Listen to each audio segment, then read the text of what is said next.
Ladies and gentlemen, please rise to welcome the Deputy Minister of Higher Education Yang Berhormat Datuk Haji Muhammad Yusof Abdal.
Ladies and gentlemen, please remain standing for the national anthem.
Distinguished guests, ladies and gentlemen, please be seated.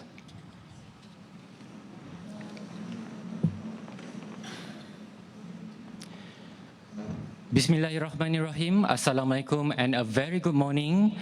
Yang Berhormat Datuk Haji Muhammad Yusof Abdal, Deputy Minister of Higher Education. Yang berbahagia Tan Sri Zarina Anwar, Chairman Board of Director, Universiti Malaya. Mr. Azur Izham Hamzah, Deputy Director, Higher Education Leadership Academy, Ministry of Higher Education. Mr. Muhammad Nazrul Aziz, Vice President, Graduate, Diaspora and Industry Partnership, Corp Malaysia. Dr. Yong Zulina Zubairi, Registrar of Universiti Malaya and Program Leader. Yang berbahagia Datuk Sri Dr. Uzi Mahidin, Chief Statistician, Department of Statistics Malaysia. Dr. Iskandar Abdullah, Director, Graduate Employability and Career Center, Universiti Malaya. Ladies and gentlemen, welcome to AKEPT Global Series Conference on Skill for the Future Workforce of the Future 2023. Distinguished guests, ladies and gentlemen, without further ado, I would like to call upon Mr. Muhammad Sazril Nazwan, Assistant Registrar, Universiti Malaya, to recite the doa. Please welcome.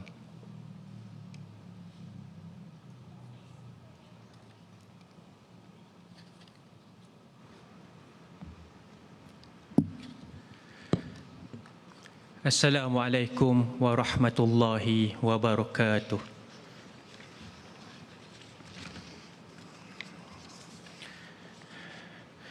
A'udzu billahi samii'il 'aliim minasyaitonir rajiim. Bismillahirrahmanirrahim. Alhamdulillahi rabbil alamin wa bihi nasta'inu ala umurid dunya waddin. Wassalatu wassalamu ala asyrafil mursalin. نبينا محمد صلى الله عليه وسلم وعلى آله وأصحابه والتابعين ومن تبعهم بإحسان إلى يوم الدين.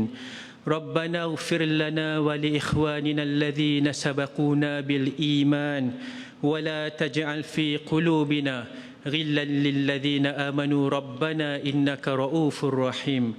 Ya Allah, Ya Karim, Ya Wadud, sesungguhnya kami berhimpun pada hari ini bagi menyatakan setinggi-tinggi kesyukuran di atas segala rahmat, hidayah dan nikmat-Mu yang tidak ternilai.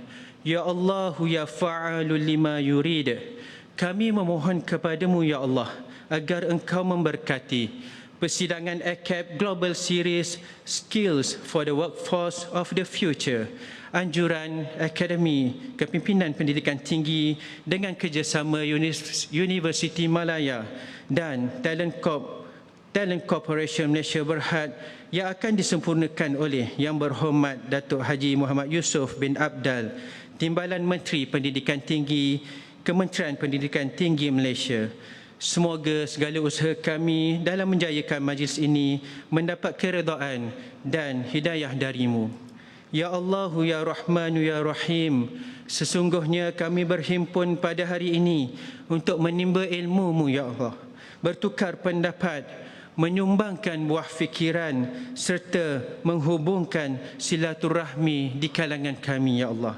Padukanlah tenaga dan usaha kami bagi memartabatkan universiti kami secara bersama, Ya Allah, demi mencapai kecemerlangan dan kegemilangan, seterusnya dapat berbakti untuk negara dan memberi impak kepada dunia. Allahumma ij'al jam'ana hadha jam'an marhuma wa tafarruqana min ba'dihi tafarruqan ma'suma wa la taj'al fina wa la ma'ana syaqiyyan wa la matrudan wa la mahruma.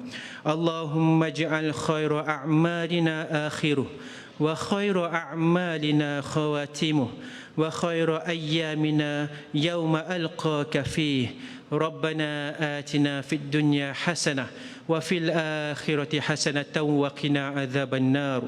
Wa sallallahu ala sayyidina Muhammad wa ala alihi wa sahbihi wasallam walhamdulillahi rabbil alamin. Thank you. Distinguished guests, ladies and gentlemen, my name is Fazli Aziz, a postgraduate student from Department of Political Science, Public Administration and Development Study, Faculty of Business and Economics, Universiti Malaya. It is my pleasure to be the host on this beautiful morning. On behalf of the organizer, I would like to extend a very warm welcome to all of you. We appreciate you taking time off from your tight schedule to join us here today. Ladies and gentlemen, AKEPT Global Series Conference on Skill for the Workforce of the Future 2023 is a collaborative effort between Higher Education Leadership Academy, Universiti Malaya and Talent Corp Malaysia. The conference aims to provide a platform where the future of work and skill can be examined through a holistic lens, leading to informed decisions, collaborative solutions, and a collective commitment to shaping a positive and promising future for the global workforce in Malaysia. And now, to formally kick off our event this morning, it is my pleasure to invite the Chairman, Board of Director, Universiti Malaya, Yang Berbahagia Tan Sri Zarina Anwar, representing the host institution, Universiti Malaya, to deliver her opening remarks. Please welcome.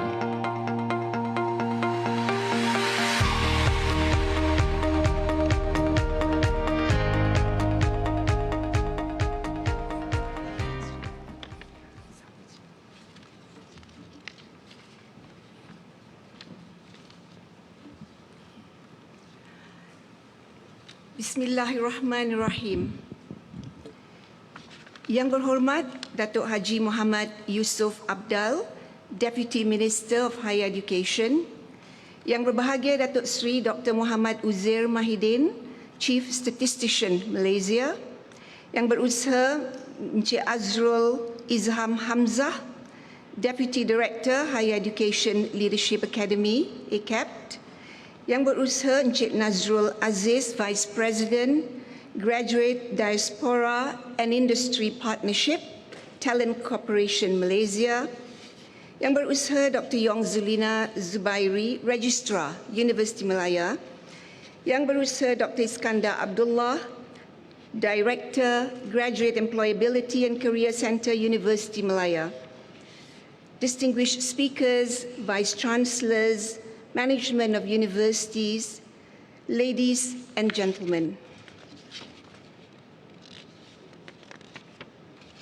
On behalf of Universiti Malaya, it gives me great pleasure to welcome Yang Berhormat Datuk Haji Muhammad Yusof Abdal, Deputy Minister of Higher Education, to our Skills for the Workforce of the Future conference.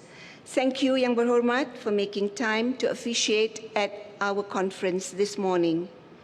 I'm also delighted to welcome all our speakers, partners, and participants to this conference, and thank you for your support and participation in these important discourse and deliberations on skills, competencies, and I should add, teaching and learning approaches to prepare and equip our graduates for the workforce of the future. Ladies and gentlemen, our world is at risk. We are confronted today by immense challenges which undermine confidence and threaten growth opportunities. The effects of climate change, pressure to take action on ESG issues, the COVID-19 pandemic and future pandemic response and preparedness, poverty, food insecurity, geopolitical tensions, persistent inflation, macroeconomic volatility. These are just some of the many challenges which have caused intense disruption and volatility to our already complex operating environment. Implementation of the Sustainable Development Goals by the target date of 2030 looks unlikely unless the pace is stepped up dramatically and the principles of inclusion and sustainability are embraced by all. The window of opportunity is closing fast. Meanwhile, unprecedented technological advancements such as generative AI, quantum computing, advanced analytics, robotics, and automation, and other emerging technologies are reshaping industries and the very nature of work. The challenges are profound. To thrive in this operating landscape where environmental and social concerns demand a fundamental review of the way of doing business, and indeed sometimes of the nature of the business itself, and where disruptive technologies transform job requirements, companies require a workforce that are suitably equipped with the capabilities and the mindsets for successful transformation, upskilling, reskilling, and hiring of new people to fill talent gaps. While the drive for short-term profitability is needed to survive, business needs to accelerate innovation and transform in order to thrive in the long term.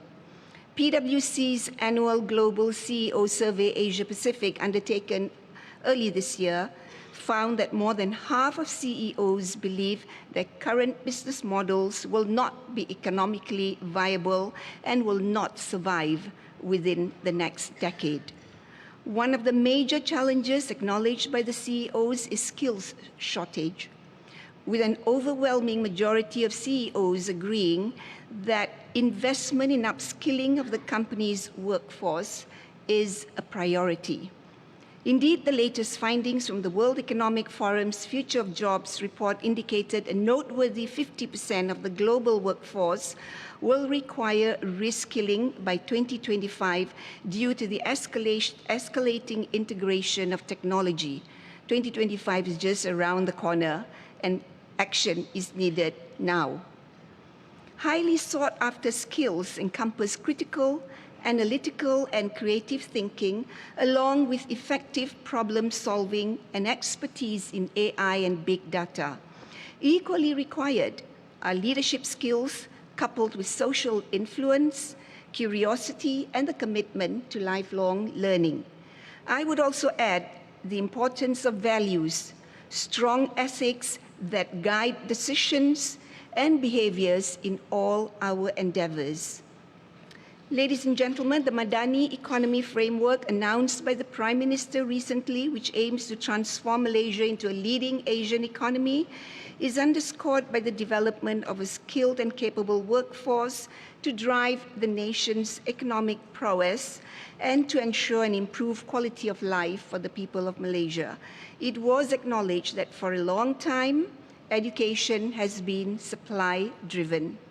To meet the development needs of the country, the education needs to be driven by demand. Cooperation with industry and employers must therefore be strengthened and progressive lifelong learning introduced.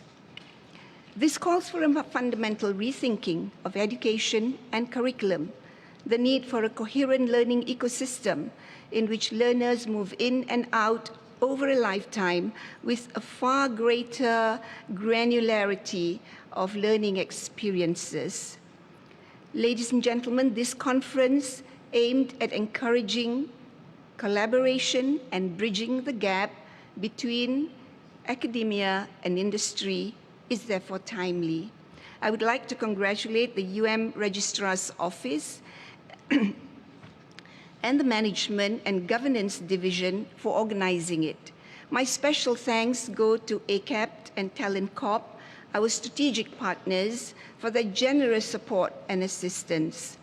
I would also like to extend my heartfelt gratitude to all the speakers, sponsors, and partners who have graciously supported and contributed to the realization of this conference.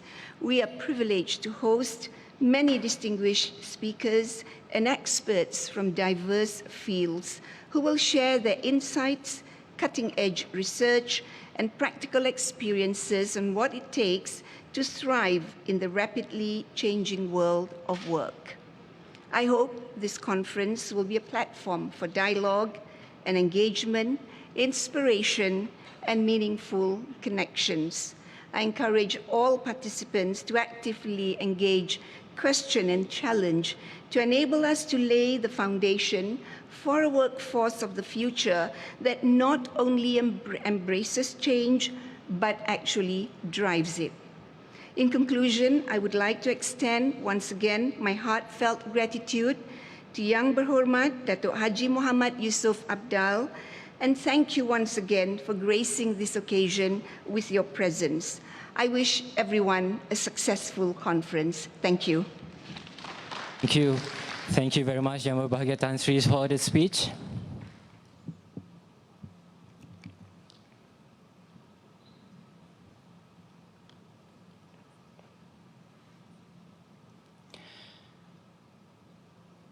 Distinguished guests, ladies and gentlemen, before we proceed further this morning, would you please join me in welcoming Yang Berhormat Dato' Haji Muhammad Yusof Abdal, Deputy Minister of Higher Education, to deliver the officiating speech. Please welcome.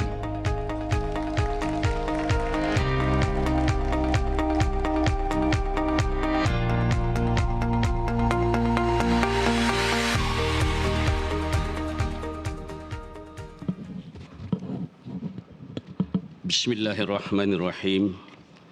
Alhamdulillahi rabbil alamin wa bihi nasta'in. Rabbi shrah li sadri wa yassir li amri wahlul 'uqdatam min lisani yafqahu qawli.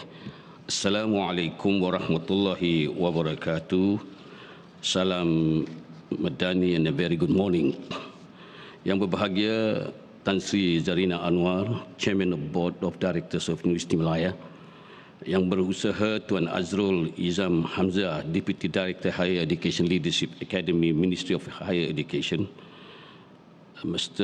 Nazrul Aziz, the Vice President of Talent Corporation Malaysia Berhad, Talent Corp, Yang berbahagia Datuk Sri Dr. Muhammad Uzin Maidin, Chief Statistician Malaysia, Department Statistik of Malaysia, Dr. Yong Zulina Zubairi, Registrar Universiti Malaya, Yang Berusaha Dr. Iskandar Abdullah, Director, Graduate Employability and Career Center, Universiti Malaya. Ladies and gentlemen, firstly, Alhamdulillah Rabbil Alameen, all praise to Allah Subhanahu wa Ta'ala, the Almighty, for all His blessing.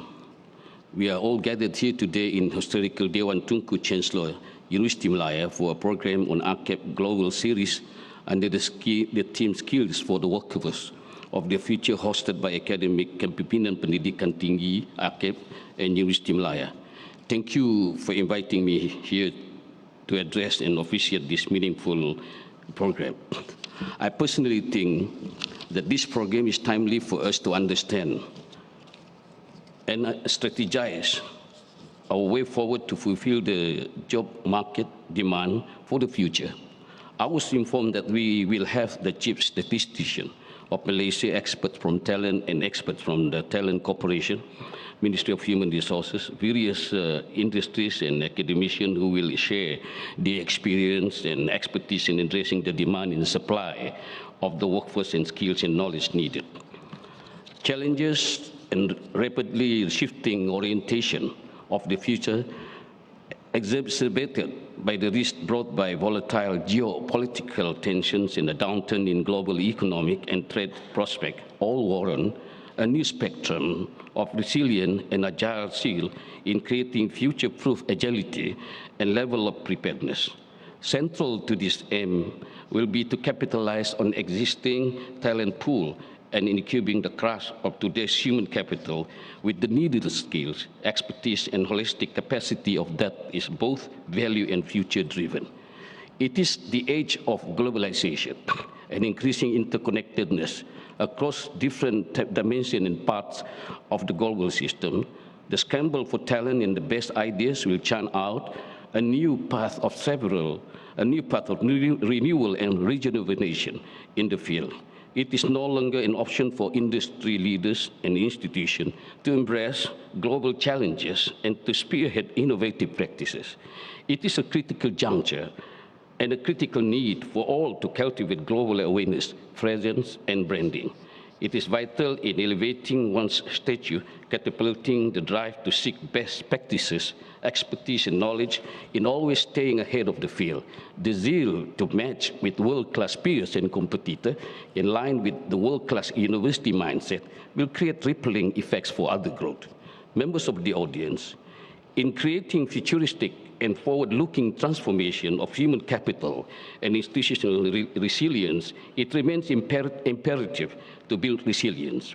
The conviction of the sense of purpose in the daily tasks executed and capabilities to have futuristic foresight in adaptability remain self-sustaining. It drives future-driven agility and sustainability for the way forward in creating impact-oriented outcome. It is only possible in a setting where strategic and visionary leadership is continuously cultivated. This is complemented by sustainable policy mapping and holistic galvanization of strength and resources in the whole of industry and all of society approach. Fellow audiences, it remains the fundamental cause of renewal and improvement of expertise and capabilities in creating impact and contribution to humanity. The development of the world and the sanctity of knowledge and research, which will enable cross-understanding and knowledge. This strengthens the fusion and synergy of technology, knowledge, and human capital. It remains paramount in meeting needs and creating impact for the community, nation, global societies, and humanity. The transition to a new economy in the next decade will determine how we cope with achieving nation building and necessary skills and expertise. This is prevalent both in human capital technology and skill capacity. The spillover effects from big power rivalry continue to provide hampering challenges in developing sustainable policies.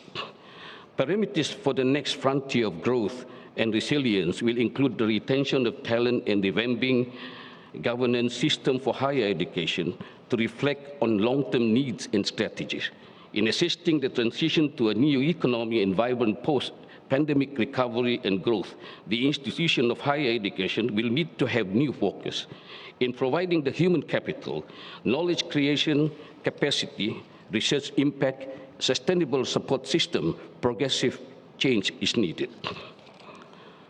Members of the audience, amidst the call for a more comprehensive reimagination of a university's true purpose and direction that are independent of rankings and the pursuit of recognition as the overwhelming driving objective at the facet of institutional excellence, recognition, and repute, this usage and reliance on rankings have rarely been the penultimate measurement and index of priority pursuit. The first indicator of importance will be the unyielding focus on strengthening inner resilience and excellence in raising the bars high enough to warrant the natural recognition and rankings that will ensure. This is reflected in the core vision and purpose of many top institutions of higher education in the world. The pursuit of self-renewal and regeneration of institutional progress serve as the catalyst for the crafting of strategies earmarked towards inner excellence, agility, resilience, and sustainability in facing the needs and challenges of tomorrow. With sheer vigor in shaping the quintessence of academic leadership, and knowledge creation underscored by mission-led and purpose-driven cooperation and resilience, the institution of higher education has been always be at the forefront in leading the national hope for global excellence and recognition with the aim of lasting impact and legacy for the nation, the people, and the world. The journey has been easy, and the support needed is massive and multifaceted in ensuring an agile, resilient, and sustainable drive towards this end. With great challenges of the changing times and demands of the future in an increasingly competitive and changing nature of higher education field in its context, the great leap forward requires a bold reimagination of purpose and values, propelled by the right focus and resources that will embody and regeneration and transformation of culture, capacity, and capability. This is the period of reckoning for making the big leap. The outcome and the potential returns have been indisputable. The opportunities to make that happen are here and now, for this is a critical juncture in our joint quest for spearhead the excellence of higher education in securing the needs of humanity and civilization progress. Respectful members of the floor, I thank you very much for your time and attention, and I look forward to a fruitful discussion and questions from all throughout this program. On that note, with the holy phrase, Bismillahirrahmanirrahim, with the name of Allah, the most gracious and the most merciful, I hereby officiate the AKEPT Global Series Skills for the Workforce for the Future. Thank you for having me here today. Thank you, Yang Berhormat. Please remain on the stage for the next event while I invite Yang Berbahagia Tan Sri Zarina Anwar and the distinguished guests to come onto the stage to present a memento to Yang Berhormat Deputy Minister. Please welcome.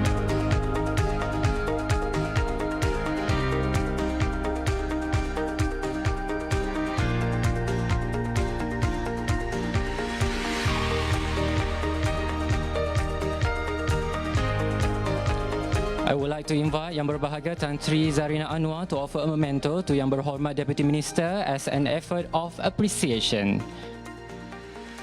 The gifts are a collection of books from UM Press and AKEPT. Thank you, Yang Berhormat. Distinguished guests, please remain on stage for a quick photography session.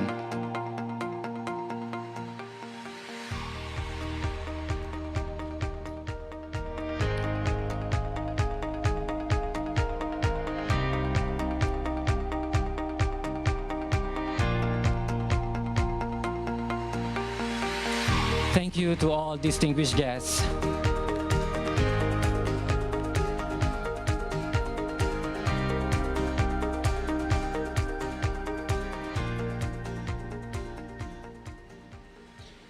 Ladies and gentlemen, the event will continue with the montage presentation. Let us watch it.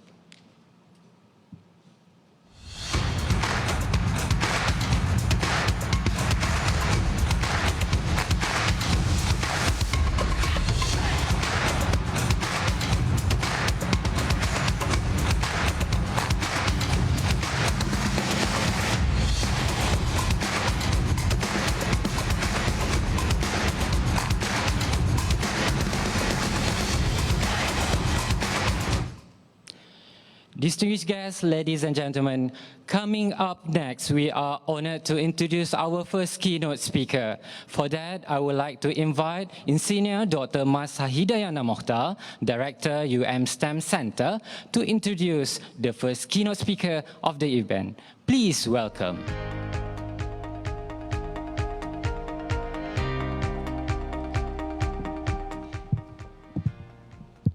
Thank you, Mr. Fazli, the Master of Ceremony. I am honored today to introduce Yang Berbahagia Datuk Sri Dr. Muhammad Uzair Mahidin, who is currently the Chief Statistician of the Department of Statistics Malaysia, DOSM.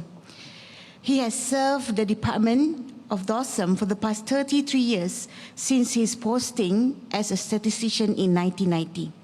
I am proud to announce that he is an alumni for Universiti Malaya, where he did his Bachelor of Analytical Economics at Universiti Malaya. Then he pursued his degree of Master of Arts in Economics at Vanderbilt University, Nashville, USA, and he obtained his PhD in Economics at the University of Sheffield, UK in 2012. He is the Commissioner of Census for the Population and Housing Census of Malaysia, My Census 2020, the sixth My Census since its inception in 1963.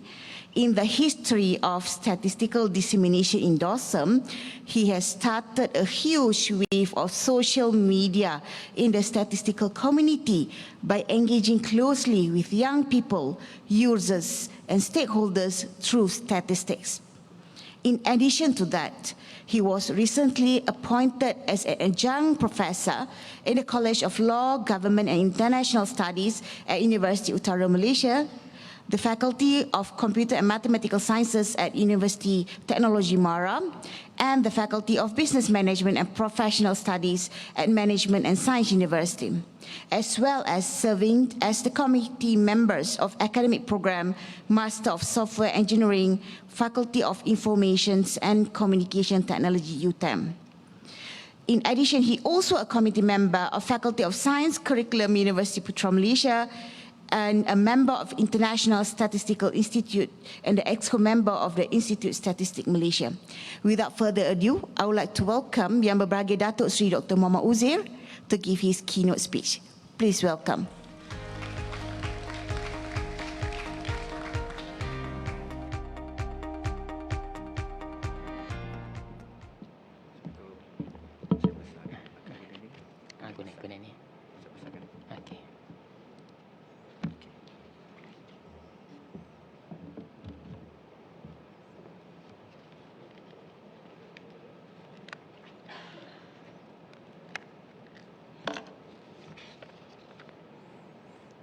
Bismillahirrahmanirrahim. Assalamualaikum warahmatullahi taala wabarakatuh dan salam sejahtera. Alhamdulillahirabbil alamin. Allahumma salli ala sayyidina Muhammad wa ala ali sayyidina Muhammad. Terima kasih kepada saudari pengacara majlis, Yang Berhormat Datuk Haji Muhammad Yusof Abdal, Deputy Minister of Higher Education, Ministry of Higher Education, Yang Bahagia Tan Sri Zarina Anwar, Chairman Board of Director Universiti of Malaya, distinguished delegate, ladies and gentlemen, Assalamualaikum warahmatullahi wabarakatuh and very good morning. Jadi alhamdulillah saya kembali ke Universiti Malaya. Tempat inilah convocation saya tahun 1989. Terima kasih institusi yang telah pun banyak mendidik saya dan saya dapat menyumbang kepada negara, bangsa dan meletakkan negara kita antara negara yang kehadapan dalam bidang official statistik. Jadi pada pagi ini saya akan juga saya ucapkan terima kasihlah kepada pihak Universiti Malaya, pihak Kementerian Pendidikan Tinggi, AKEPT dan juga Corp kerana tak seriklah jemput saya. Saya ingat lagi kita ada persidangan sebelum ni tahun 2019 ataupun 2018. Jadi kali ini saya diminta untuk berkongsi tentang kedudukan senario workforce negara dan juga apakah cabaran ataupun challenges yang dihadapi oleh kita punya workforce lah. Jadi saya akan quickly membincangkan perkara ini dengan bantuan beberapa slide yang disediakan, dan kalau adalah perkara-perkara yang perlu dibangkitkan dan sebagainya, saya memang akan akan cuba memberikan insight. Kadang-kadang yang berhormat bila kita tengok data ni, dia bergantung pada bagaimana seseorang itu punya background. Dan kalau seseorang itu punya background yang agak mantap, interpretasinya berbeza. Kalau dia punya bidang tu agak limited, mungkin dia interpretasinya mungkin very minimum lah. Itu sebab di peringkat national statistik di seluruh dunia, so dalam konteks negara kita ni, Department of Statistik, antara role National Statistic Office sekarang ialah go to the extra mile to explain the insight, the meaning of the data, and make the data more readily, easily can be comprehend, not only for the advanced users tetapi people at large. Dan yang paling penting kita lihat untuk membolehkan sesuatu data tu orang ada feeling kan, boleh associate kepada angka-angka itu, kita perlu letakkan angka-angka itu di peringkat yang dekat lah dengan orang biasa. Jadi kalau selama ini, kalau tuan-tuan biasa dengar kan, angka-angka di peringkat makro, angka-angka tentang KDNK, FDI, angka-angka itu angka peringkat agregat. Kadang-kadang di luar sana tidak nampak melihat kaitan antara pertumbuhan ekonomi KDNK dengan mereka punya pencapaian ataupun apa yang mereka hadapi setiap hari ataupun setiap bulan dan sebagainya lah. So menjadi tanggungjawab Department of Statistik sekarang membawa data-data tersebut di peringkat local area. Jadi dalam gagasan Sustainable Goal yang ditekan ialah melihat data at more granular, at disaggregate. So kita nak lihat kalau kita ada 156 daerah, so kita nak letakkan angka-angka itu ke dalam daerah. Kalau kita ada 600 Dewan Undangan Negeri, so kita nak kalau boleh setiap wakil-wakil rakyat tu mempunyai data untuk kawasan-kawasan yang mewakili. Dan kalau kita ada 222 parlimen, data bagi 222 parlimen itu juga perlu dihasilkan. Ini yang sedang dilaksanakan oleh DOSEM. Alhamdulillah kita telah pun keluarkan data bercorak demikian. Manakala data-data bercorak geospatial juga amat penting untuk memudahkan kefahaman orang ramai lah. Jadi untuk hari ini saya akan fokus tentang kita punya workforce.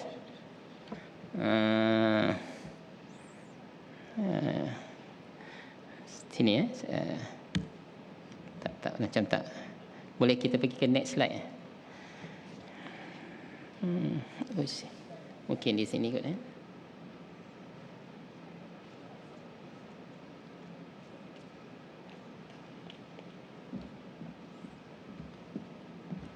tak masih nak go to next slide. Okey, terima kasih. Okey, ini adalah outline kepada pembentangan saya. Kita akan lihat dari segi kedudukan Malaysia ekonomi dan labour market secara overview-nya. Kemudian kita lihat sedikit tentang global perspektif dan juga kita punya outlook dan juga keadaan kita punya labour demand dan sedikit conclusion. Jadi kalau kita lihat based on the latest numbers we release quarter 1 2023, insyaAllah our next GDP will be released next week on the August 18. So as now we have quarter 1 GDP grew at 5.6%. Jadi kalau kita lihat di situ, walaupun 5.6, tetapi tidaklah semua sektor grow 5.6. Jadi kalau tengok situ, services 7.3, construction 7.4, 3.2, 2.4, 0.9. Jadi tidak ada negara bila dia menghasilkan growth GDP itu cut across sama dia punya growth. Ininya isu yang kadang-kadang bila kita kata GDP kita meningkat so and so, tetapi setengah-setengah sektor itu tidak meningkat. Itu menyebabkan kadang-kadang betul ke meningkat? Kami tak rasa pun. Sebab headline GDP itu adalah kombinasi ke semua sektor. So kalau kita go pula misalnya services tu dia banyak kan? Ada services yang gross, yang nak terus, ada food manager, retail dan sebagainya. Itu sebab kita kalau melihat sesuatu angka tu, kemungkinan amat penting untuk lihat dia punya perincian lah. So bagi sektor-sektor yang tidak ada pertumbuhan misalnya, mungkinlah dekat situ dia akan mempengaruhi mereka punya gaji, bonus dan sebagainya. Dalam keadaan yang dulu sebelum ni, waktu pandemik kan, of course overall jatuh kan. Setengah-setengah industri naik. Itu sebab industri yang berkaitan dengan pharmaceutical, yang mengeluarkan glove, mask begitu, dia dapat duit runtuh lah. Tapi dia tidak boleh mewakili keseluruhan pertumbuhan ekonomi negara. Kita ada lebih kurang 16.1 million employed person dan kita ada 586.9, lebih kurang setengah juta kita punya pengangguran. Alhamdulillah, kami masa kita mengira kedudukan pengangguran masa 2020 hingga 2021 untuk makluman semua kan, di mana-mana National Office bila angka tidak begitu menarik, memang National Office akan sentiasa dalam keadaan everyone looking for the guided by the numbers kan. Saya pernah pergi ke US, dia punya ni Biro Ekonomi Analisis yang mengeluarkan KDNK. Dia kata bila ada pertumbuhan yang merah, Federal Reserve dia macam-macam lah dia. Mana sama, mana dia akan nak dapatkan dia punya argument kenapa pertumbuhan tidak favorable dan sebagainya lah. So it's really important to make known, dan semua angka-angka yang dikeluarkan tu perlulah berasaskan proses dan juga yang dihasilkan itu adalah angka-angka yang solid dari segi penghasilannya. Dan dalam pengeluaran statistik resmi kita ada fundamental principle yang kita amalkan, antaranya ialah dari segi proportionalisme, quality, method. Dalam perkara inilah mungkin tuan-tuan bertanya-tanya siapa yang jaga dosen ni nak pastikan data dia tu betul-betul bukan main suka-suka. Jadi kalau tuan-tuan lihat dari peringkat dunia, movement dulu movement lebih kepada faktor pengeluaran capital, sekarang pun labor kan. So movement of the capital akan pergi daripada satu negara ke negara untuk looking for the pulangan kepada mereka punya capital kan. Jadi para pelabur ni menggunakan angka-angka. Kemudian kita ada rating agency pula kan. Rating agency ni macam kita nak buat loan dekat bank lah. Kalau kita ada nama, ada akaun yang bagus, kita punya interest tak payah bayar premium lah. Tapi kalau kita mungkin baru, tak ada collateral, tak ada solid dia punya ni performance, dia punya ni memang tinggi lah kan. Jadi apa yang saya nak sampaikan, di peringkat dunia memang semua national office di bawah payung United Nations Statistic Commission, ia perlu menggunakan pakai best practice yang ditetapkan, dan di bawah artikel 4 memang IMF boleh pergi ke negara-negara untuk menyemak, meneliti how the numbers been produced lah. Jadi sedikit Yang Berhormat dan juga tuan-tuan, untuk saya memperihalkan how the numbers been published dan how relevant segi reliability of the numbers lah. So di konteks kita punya isu sekarang ni, walaupun kita pengangguran ada 586,000 saja, lebih kurang setengah juta, tetapi kita ada juga isu berkaitan skill related underemployment. Ini mungkin akan dibincangkan lah dalam sesi 2 hari ini, yang mana kita tahu skill related underemployment ni ialah dia bekerja mendapat pulangan dia punya income, salary bawah daripada mereka punya kelayakan lah. Yang time related unemployment ni banyak berlaku waktu kita MCO lah. Okay. Ini adalah ni kedudukan kalau kita melihat profil kita punya workforce daripada 16.7 from that 16.7 kita ada pecahan dari segi skill, semi skill dan low skill lah. So ternampak di sini kita punya position skill kita hanya 27.9. Manakala semi skill bincang lah 60% dan low skill kita ada 12.3% lagi yang low skill. Dan yang banyak sektor kita berada sekarang services lah. Kita used to have about 30% workforce kita dalam agriculture. Yang berhormat semakkan kita ke negara Thailand. Kenapa negara Thailand boleh maju di punya agriculture? Dia dapat menyerap masuk banyak proportional di agriculture sector. Jadi dia menggunakan automation dan sebagainya. Berbanding negara kita mungkin bagi setengah-setengah estate yang besar saja yang menggunakan automation kan. Jadilah ini pengharapan yang sedang dilaksanakan kita secara bersama. Maknanya serampang banyak mata sebenarnya untuk kita memajukan sektor agriculture ni. Antaranya ialah untuk kita turn around kita punya defisit dalam imported makanan. Maknanya tanah di negara lain, negara Thailand dengan Malaysia sangat tak jauh beza kan. Kalau negara yang seperti itu boleh menjadi net exporter, kenapa kita jadi net importer? So kita kena bangunkan industri fertilizer kita, industri macam-macam industri dan kita ada capability. Dan saya rasa kalau kita nak bincangkan future work untuk anak muda kita, mungkin kita have to work more on how to absorb kita punya workforce dalam bidang agriculture. Dan bidang yang kalau kita lihat daripada report FAO Agriculture Organisation, harga barang-barang makanan is nowhere akan turun. Ini because of the scarcity of the land. Kemudian in general semua negara penduduknya telah melepasi satu threshold pendapatan yang semakin baik. Mana demand for food, kemudian travel, tourism, bila pergi pada satu negara memang akan demand food lah. Jadi kita nampak masa dulu kita menghadapi masalah kekurangan telur kan.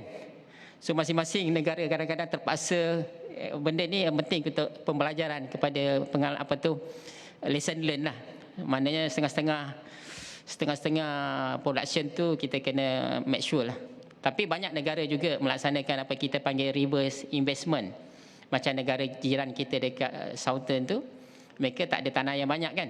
Mereka invest, mereka punya jelapang padi mereka, pengeluaran pertanian ni berada di negara lain. Tapi the ownership of that pengeluaran negara mereka lah. Kita ada 7.2 outside labour force dan kalau kita lihat antara perkara yang nak ditekankan dalam ekonomi Banadi ialah untuk menghasilkan kadar penyertaan tenaga buruh wanita kepada 60%. Tan Sri pun ini perkara yang memang antara bidang Tan Sri ya. Jadi kita banyak kerugian YB di negara maju dia punya penyertaan tenaga buruh wanita sampai 70-80%. Dan kita pun pernah pengalaman duduk di luar negara. Mereka bila dah berumur memang keep bekerja tapi secara casual. 4 jam, 3 jam, dia contribute. Jadi ini perkara-perkara yang mungkin dari segi flexibility telah ada, tetapi ini antara area yang kita boleh tingkatkan lah. Dan kemungkinan di kalangan wanita tu bila mereka keluar daripada pasaran buruh, mula bekerja, kemudian ada anak dan sebagainya, bila anak dah sekolah dan sebagainya, dah settle down, macam mana nak tarik mereka ke dalam pasaran buruh? Cuma membezakanlah kita dengan negara belah western tu. Negara western tu dia punya wanita tu boleh katakan mereka menuntut hak financial freedom. Maknanya Kalau suami tak bagi, tak kisah, dia ada duit sendiri. That's why they put a lot of effort untuk come back to pasaran buruh. Mereka bekerja, mungkin mereka dah ada aset sebagainya, tetapi untuk dapatkan mereka punya well-being, untuk holiday, travel dan sebagainya, sebenarnya dia work dalam misalnya 20 jam seminggu ke, macam tu. Tapi it's a lot of money lah. Next. Ini adalah yang latest statistik yang kita keluarkan baru-baru ini menggunakan data granular, dan kita punya median wage berkisar pada 2,600 lah. Dan memang ternampak di situ bila agriculture kita tidak dimodernkan, maknanya dia punya median wage pun rendah. Jadi kalau kita membayangkan kalau sektor ini dapat dimodernkan, akan menyerap banyak profesional, pakar-pakar chemical, pakar-pakar ni di bidang agriculture ni, mungkin median wage dalam sektor agriculture ni akan naik. Sekarang ni orang minyak aja dapat on average gaji dia tinggi. Sekarang ni lebih kurang 7,000 dia punya medium. Yang services tu dia begitu besar lah. Sebenarnya kita boleh tengok lebih slicing, lebih detail. Sebenarnya ada data ni di dosen. Kepada yang minat untuk dapatkan maklumat yang terperinci, kita akan share lebih banyak information for the coming quarters lah. Ini adalah kita punya ni senario comparison antara lelaki dan perempuan. Of course ada dibincangkan tentang gender gap dan sebagainya. Cuma saya nak maklumkan di sini ialah kita tidak neutralisekan angka ni lah, sebab kita ambil berdasarkan populasi data tersebut, tetapi kita aware sebab retention rate perempuan dalam pasaran buruh tu on average-nya lebih pendek daripada lelaki kan. Jadi itu sebab on average medium gaji lelaki lebih tinggi pada wanita. Kemudian kalau age group mana yang ni dekat prime age lah, umur 45 tahun ke atas tu dia punya ni. Dan kita tengah meneliti yang berhormat dan juga tuan-tuan sekalian tentang senario pekerjaan selepas golden age ni, selepas umur 60 tahun, berapa ramai yang terpaksa terus bekerja, dan bagaimana pasaran kerja kita boleh menyerap pekerjaan yang diperlukan orang yang dah umur 60 tahun sebab kekurangan saving dan sebagainya lah. Dan ini pun kita kena teliti jugalah. Dan kita tahu dalam konteks kita punya ekonomi sekarang, banyak perkara-perkara yang menggunakan kepakaran wisdom dan sebagainya, tidak memerlukan energi kan, bekerja dari rumah dan sebagainya kan. Jadi mereka juga boleh contribute pada ke ekonomi. Dan melihat tentang kedudukan tenaga buruh mengikut negeri, memang ternampak lah. Maknanya kita punya pekerjaan banyak di Lembah Kelang, Kelang Valley dan sebagainya, negeri-negeri yang agak kehadapan seperti Selangor, Johor, Pulau Pinang, dia menghasilkan income yang lebih tinggi. Ini isu yang antara GIS kepada penghasilan data yang boleh memberi naratif kepada apa yang patut dilakukan, yang telah pun kita dengar kenyataan oleh Yang Amat Berhormat Perdana Menteri semalam ataupun 2 hari lepas tentang perlunya dasar yang jelas tentang gaji dan upah negara, dan tentang bagaimana pelaksanaan progressive wage. Jadi kita akan dengar nanti akan ada kertas putih yang akan dibentangkan dan menjadi tanggungjawab dosen lah untuk menyediakan input-input untuk perbincangan nanti bersama Kementerian Ekonomi. Jadi memang ternampak kita punya ni banyak ke arah yang belah bawah. Kita punya latest garis kemiskinan household ini yang gaji tu individu, for the household adalah 2589. Ini saya nampak kalau dia yang paling bagusnya kedudukan gaji itu adalah dalam bentuk normal distribution lah, bell shape. Kita tak boleh macam socialist dia sama rata, dia mesti ada yang ni kan. Dan kita kena ingat dalam konteks ni, walaupun kita ada yang berpendapatan tinggi dan sebagainya, kesan adanya orang berpendapatan tinggi itu akan menarik aktiviti yang lain lah. Kita tahu kan ciri-ciri pendapatan tinggi, dia akan buat apa? Dia akan travel, dia akan main golf dan sebagainya kan. Tapi bila mereka membuat itu, akan ada aktiviti untuk perlukan sokongan, catering, security dan sebagainya. Jadi kita memerlukan orang yang berpendapatan tinggi juga menjana ekonomi yang akan menarik juga ni. Dan ada teori, kalau tuan-tuan buka teori Kuznets invented punya curve tu, dia kadang-kadang dia ada piramid U terbalik kan. Dalam proses kita punya ekonomi belum capai tahap ekonomi matured tau. Kalau ekonomi matured macam US, negara maju, Jepun, dia punya growth 1-2% je. Dia dah settle down, dia tak ada dasar-dasar rancangan jangka panjang pun. Dia operate mereka punya ekonomi menggunakan bajet tahunan saja. Sebab dia tak ada perlu kan, sebab dia dah ekonomi settle down. So dalam keadaan ekonomi yang tidak matured, progressing tu, ada keadaan yang kita kena terima hakikat inequality tu mungkin akan naik. Tetapi sampai satu tahap nanti inequality akan turun balik lah.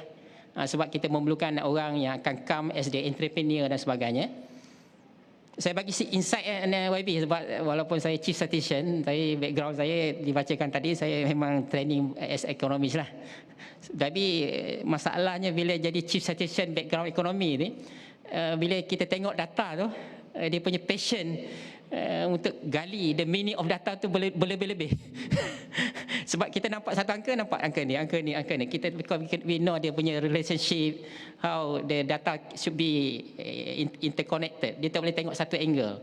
So the data dia punya whole story. Kita tak boleh hasilkan data look at the one area. We have to look at the holistic.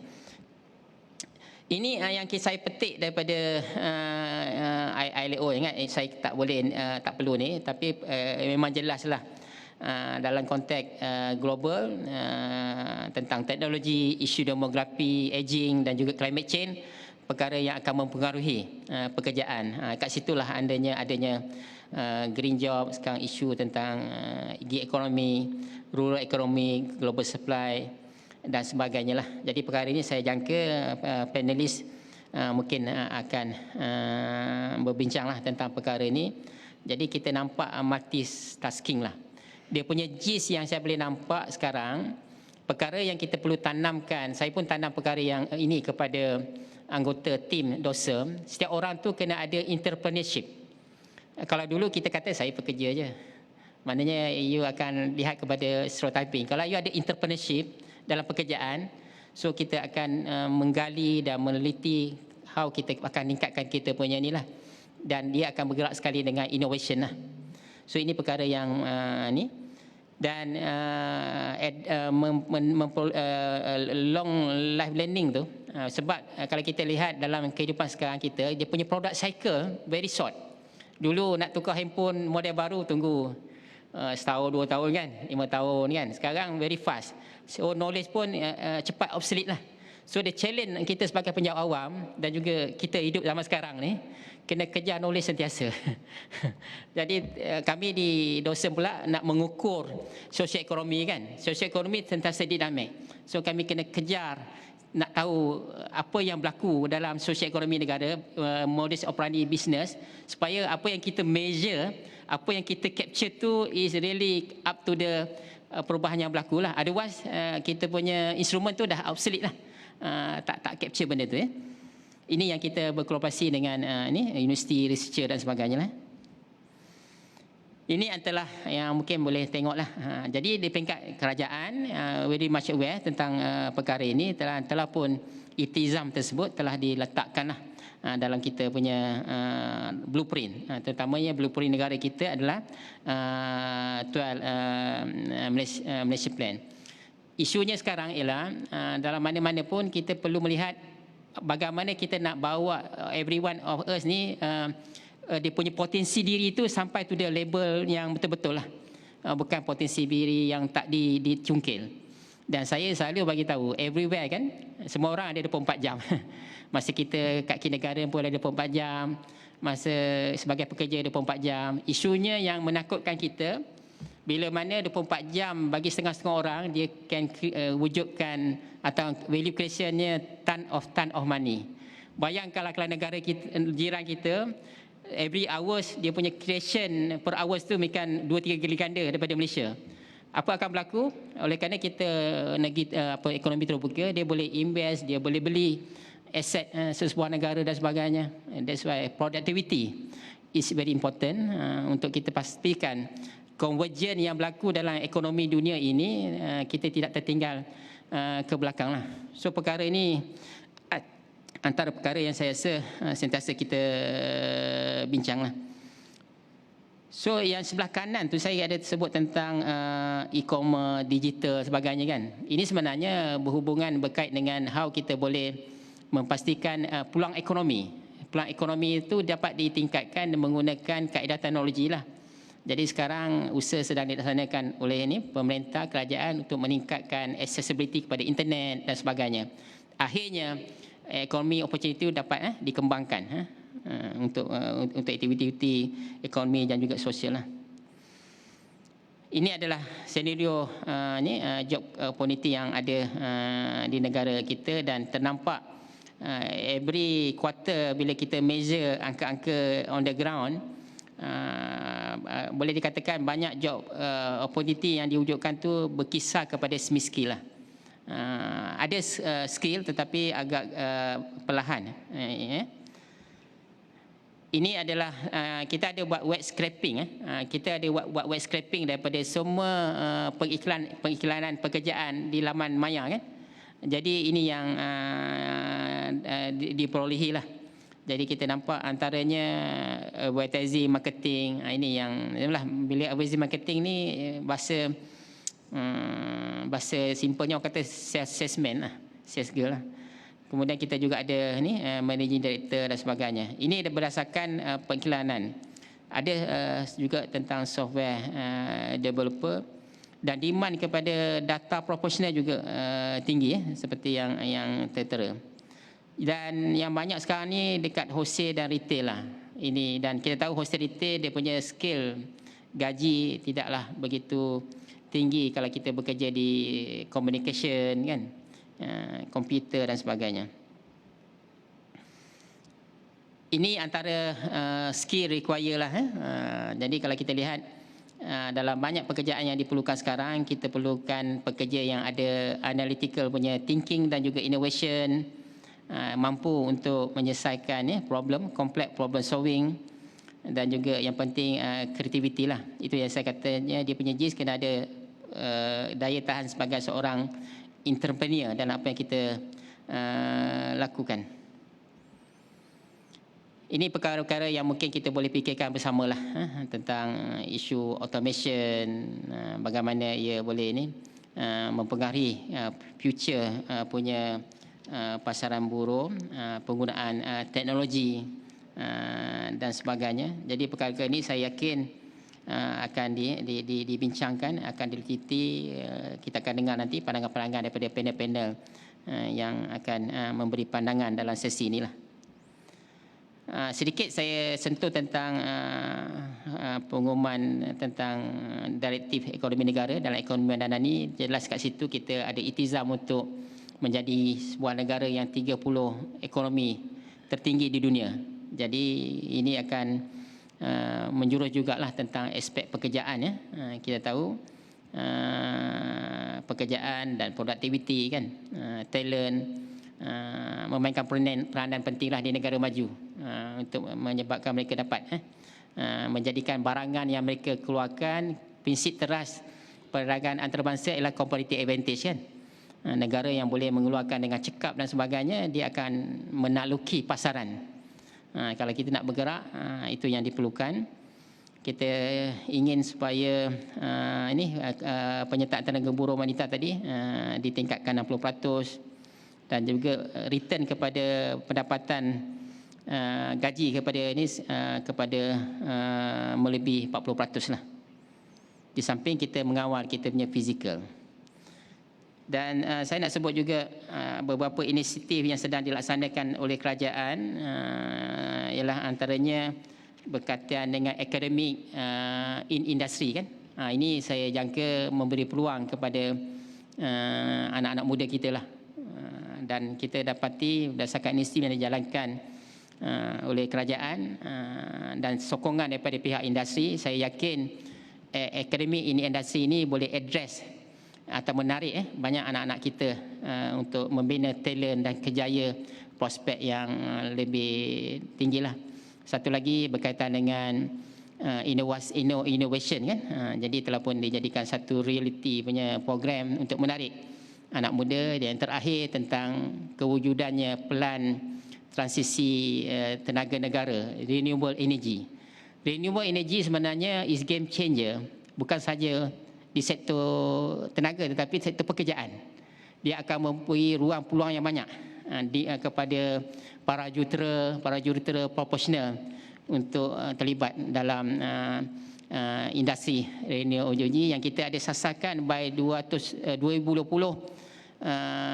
sumber tenaga negara kita lebih kurang 70% bersumberkan renewable energy. Jadi kemungkinan corak pekerjaan yang akan wujud pada masa depan juga berdampingan dengan iltizam sektor-sektor yang ingin diberi perhatian oleh kita punya policy makers lah, kerajaan. Ini akan mempengaruhi. Jadi saya rasa yang berhormat Tan Sri, tuan-tuan dan puan sekalian, itu saja yang saya boleh kongsikan. Harap-harap mendapatilah, mungkin dia akan set sebagai baseline untuk discussion. Terima kasih sekali lagi. Assalamualaikum warahmatullahi wabarakatuh. Thank you Yang Berbahagia Datuk Sri. As an appreciation for Yang Berbahagia Datuk Sri for the first keynote speech, please accept a memento as an effort of appreciation.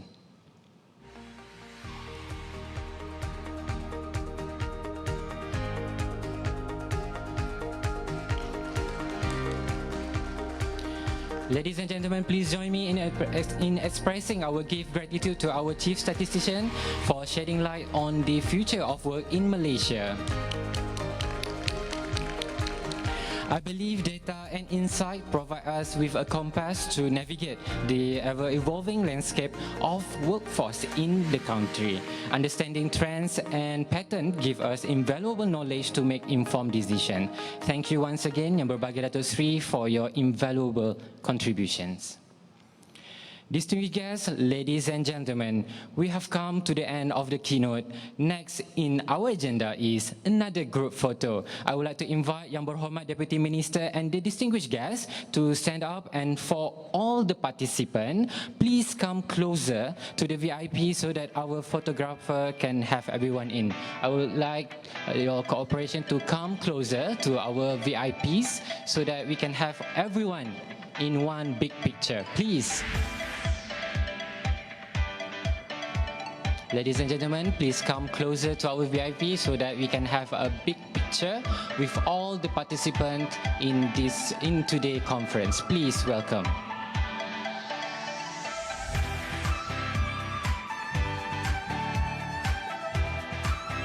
Okay, everyone, get ready for our photographer.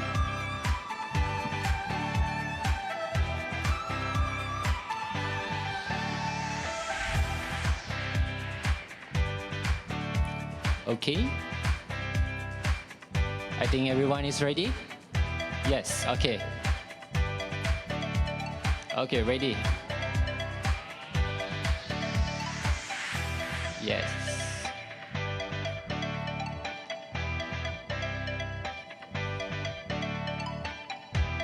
Okay. Thank you. I think we deserve some refreshment. On that note, I would like to invite Yang Berhormat Deputy Minister, Yang Berbahagia Tan Sri Zarina, and the distinguished guests to VVIP Lounge for refreshment.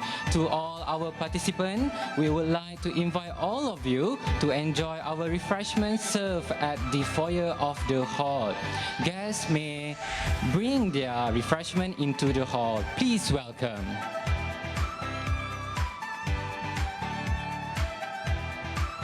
But before that, ladies and gentlemen, our next session will be start at 11.